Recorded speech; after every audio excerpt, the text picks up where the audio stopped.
And talk about what was working for you against that solid Eastern Washington outfit. Well, it was an important win regardless, but it was a statement to everybody on the national scene that now that we're healthy, that we belong in the playoffs, and we have a football team that can play with anybody. Eastern Washington's a good football team. To score 57 points in 2.5 quarters is says something about our players and how they prepared and were ready to battle out there. So our backs were against the wall again, and there's been a few times that we've had to win a game, and we had to win the ball game. We weren't planning on winning by that amount, but we had to win to keep things going, to get to the next week. And by the way that we did win the thing, we're in pretty good shape. Now we're right back to we got to take care of business this week, and then we may be able to move forward for another week. But it's survival mode. We want to extend this thing. Nate, you're not a Montana guy, but you've been here for a while. How has this rivalry developed for you? And I'm sure you didn't know much about it coming in. And what has it become now that you've been here for a few years? Yeah, when I first got here, I knew it was a big rivalry, but I always thought that it wouldn't really affect me much. Obviously I wanted to beat him, and I was hating because of my other friends, but as now going to my 5th year, I really don't like those guys at all. I feel like I've developed a hatred that the guys from Montana who grew up in the rivalry have. And I feel like it's kind of disrespectful for me to even say that I have the same amount of hatred, that a guy like Lebslot who, has a legacy of family members. And, I can never sit here and say that I hate them that much or it means as much to me, because I don't know the deepest roots of it. But, when I go into weeks like this, I think of it more like, I have to play for, the Connor Lebslots and the guys who are from Montana and the guys from the past and, who really have been through the Griz Cat, and they understand the meaning of the rivalry. Because, like I said, I understand it. I understand it more than a lot of guys, because this is my 5th season here, and, I have bad, stories and history with those guys. But, like I said, I kind of do it more for the other guys and the guys from the past. In that same vein, a guy who's no stranger to the rivalry coming into your senior year, what has the rivalry meant to you and your life, and now that it is one final time? Yeah, I think Nate kind of underplays a little bit. When you come in here as a young guy, the older guys definitely make it clear to you. One thing I was fortunate enough to have is I grew up in a house. I love the Grizzlies, so I've known the rivalry my whole life. But this is Nate definitely knows it just as well as anyone on this team. And this is it's the game that you have to win, and that you do everything that you can throughout this week and on Saturday to make sure that you come out of there with a victory. Nate, given the status of your guys' season right now, and being that you do have something to play for besides the rivalry, do you think that adds to the matchup?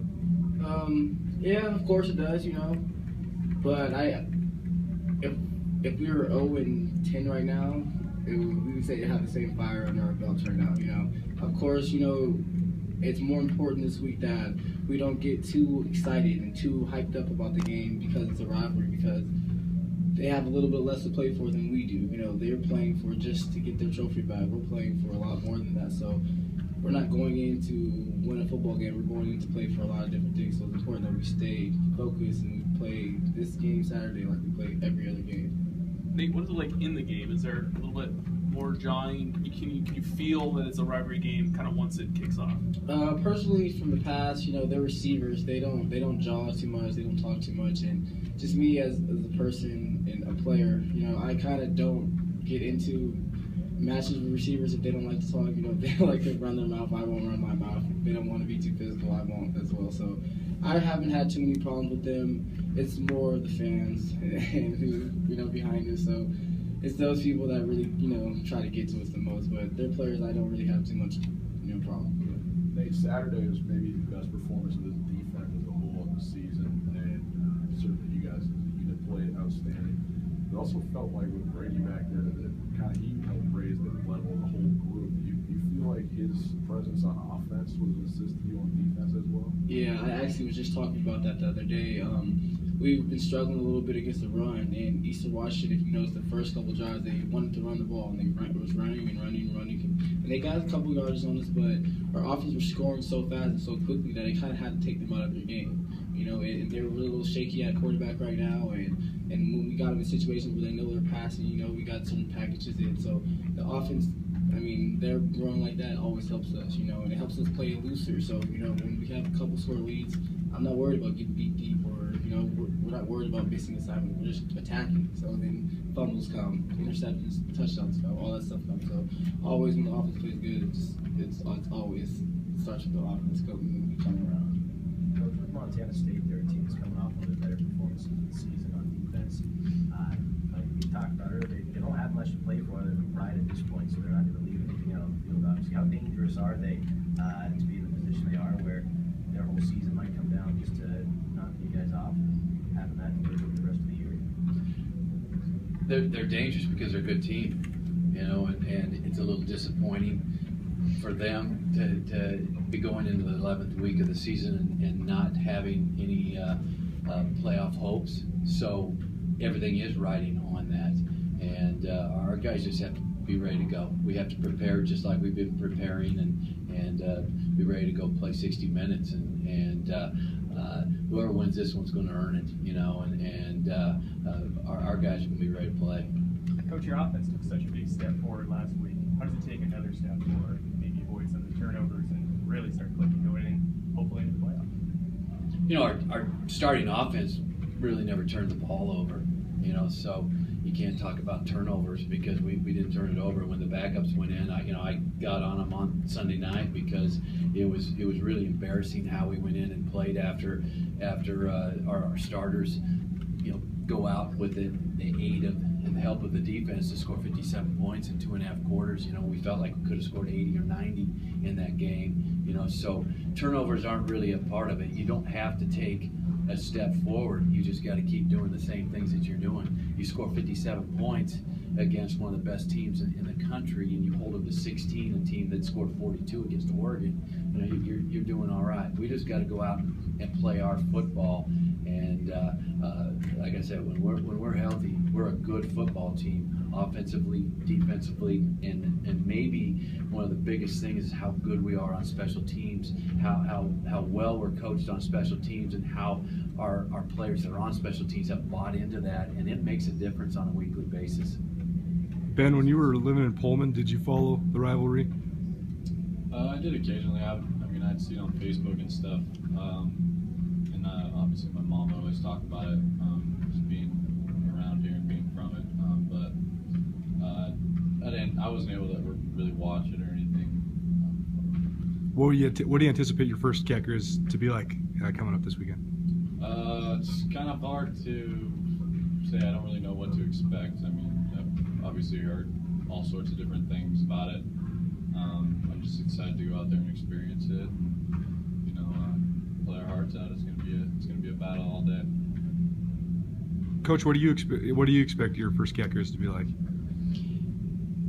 Real exciting. I think it's going to be similar to me walking into the stadium the first game against North Dakota State. You really don't know what to expect, and then you get in there and it's 10 times more than you ever imagined it being, and this is a great rivalry. I grew up in Nebraska rooting for the Huskers, and Oklahoma-Nebraska rivalry was big, and it did affect us for the rest of the year. It hurt so bad when our team lost, but when you lose to Oklahoma, you don't work with somebody that's from Oklahoma and have to hear it every single day for the rest of the year. That's the difference in this rivalry, is that everyone's mixed in together, and it's 50-50 that you're either one or the other, and it means a lot to the people in this state. That's why we got to go win the ball game for our fans, and the passion they have. We can't let them down. Nate, kind of two-parter. Last year, Prukop didn't play. So what is it like going against him? And then you guys talked about maybe you might have to cover for more than 2 or 3 seconds because he likes to scramble around and extend plays. I don't want to really be rude, but I don't like Prukop. I kind of feel that I've been playing for about 4 years now, and I played twice against Daenerys, and Daenerys was an amazing player, one of the best players in the country, and I haven't played against Prukop yet, and I just feel like there's a lot of talk about Prukop, so I'm so excited to play against him and see what he's really about and see if he's really ready for, a Grizz-Cat rivalry. It's different, like Coach Ty always said, it's a completely different game. And the excitement is just crazy, it's going to be just like North Dakota State, and I'm just excited to play and see what he's really about. Well, a guy like him that's kind of like Daenerys that scrambles around, what does that do for you as a corner when you kind of maybe have to cover a little bit longer than normal, or what is that like? It doesn't really bother me, a lot of our coverages, I just got to stay with my man, but we'll emphasize it more in practice.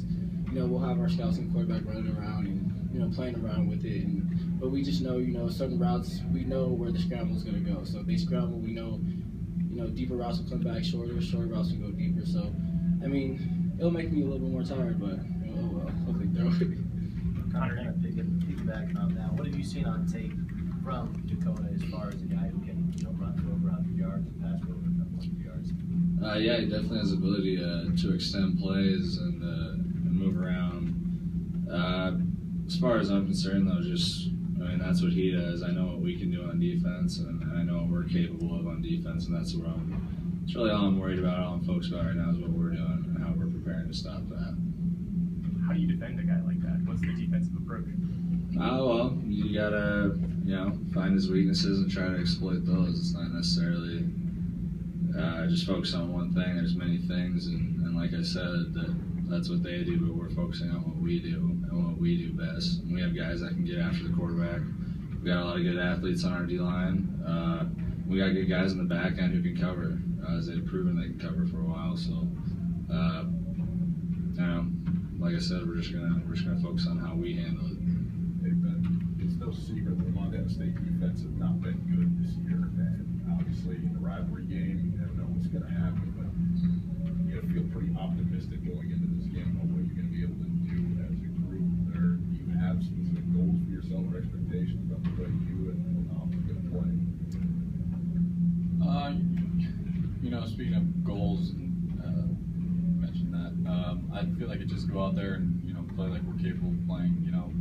Building off last weekend, we all saw how great we looked that week last weekend. So obviously, just build off that would be something that would be very, very good for our offense, I think. And then you can look at the stats all you want, but any team can beat any team any day. That's cliche, but this conference has proven it week in and week out this year. It's been kind of a mess. So you don't want to go in there overconfident, but just hope to build off last weekend. Coach, just you look forward at the potential playoffs. I know this game means a lot, but ultimately you got to win to move on to the next round. Is there any internal thought about the playoffs, or is it truly just next game and then go from there? Oh, absolutely. I think we all want to make the playoffs, but for now it's just we want to know this week. That's what's important right now, and that's initially why I came here, is because I wanted to win, and I knew this program had a history of winning, and there was a chance to make something special happen. So that's absolutely something I can see happening. Coach, just given the turmoil this season, all the adversity you guys have handled, what is it taking to get to this point? What do you think of maybe the point you guys are at going into a rivalry game with something to play for? Well, we talked about it a few weeks ago that we needed to make a run down the stretch, and all the things that we went through, the highs and the lows, and we kept getting the rug pulled out from under us multiple times, that was going to make us stronger, and we were going to be able to deal with anything that was thrown at us down the stretch, and we've been able to do that and take that as a positive and move into these games and find a way, any way, to win the ball game. That's all we're worried about. We're not looking for style points. We're just any way we can win this ball game, we're going to find it. You mentioned getting healthier. Obviously, quarterback's such a big thing for you guys. Looked like Joey Counts had another injury. What do you expect from him? Be out for the year, and how heartbreaking is that to see a guy who's had so many injury problems like that? Yeah, I hope Joey's going to be okay, and we'll see today, how he's coming along, and it's not a season-ending injury because we're planning on playing for a while. But Joey's our third-string guy, and maybe our fourth-string guy. We got two guys that can do it and can do it in a big way. And we're offensively we're completely healthy. Defensively we are completely healthy, and you couldn't be in a better situation in the 11th week of the season health-wise, and that is the key to FCS football. You only have 63 scholarships. We only have 59, so it's even more important. And I talked to our guys about it last spring, that the way we train is going to get us to December healthy. And we're as healthy as we can be, and everybody that started the first of the year is ready to go in the 11th week of the season. How many teams can say that right now? Coach, can you talk about the Cats defense a little bit? Looked like they played better last week, but it's been such a struggle. What have you seen from them? I think they're a little banged up. You look at from game to game that you look at their depth chart, and there's different guys in there every week, but they've got guys that can fly around. Their front's pretty good. Scheme-wise, they can throw a few things at you. They're a little bit different than what you see usually on a week-to-week basis. But again, in a rivalry game, it doesn't matter who's in there. If they're a starter, a backup, a third-string guy, these guys are going to be going. You're going to have to earn it. So defensively, they've shown that they can play, and it was a really impressive performance against Idaho State last week. That they had them shut out at halftime, and you do that against any team in the Big Sky, that means you got some players. So we're going to have to be ready to go. We're going to have to execute, very, very well to be able to move the ball on these guys.